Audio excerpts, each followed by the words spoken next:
This is my calisthenics and functional training routine that I rely on pretty much most days in the year when I don't want to rely on weighted training. So here are some archer push-ups, one set of 15, pretty easy. It's going back and forth, back and forth. Here are some diamond push-ups. So what you want to do is just one set of 25. For each of these kind of push-ups, um, is for 1/3 of the set. Um, you want to go halfway, and then in the last 2/3, you want to protract your shoulders all the way. Here are some muscle ups that I'm doing. The bar is a little thin, so I'm struggling just a little bit, but we got through it.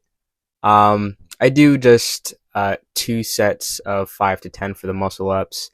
Um, and here are some pull ups, three sets of 10.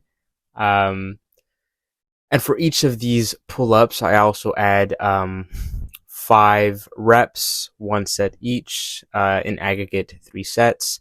And it builds up from 15 to 20 to 25, sometimes less, sometimes more pounds.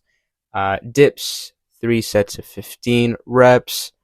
Um, I could increase the range there. I was going kind of, had a low range of motion, but I incorporate the same strategy of adding weighted dips in the last third um, of the reps for a given set. And here's some hinge kettlebell exercises, which is great for core strength, great for your quads and hamstrings, even your lower back, your latissimus dorsi, your trapezius muscles.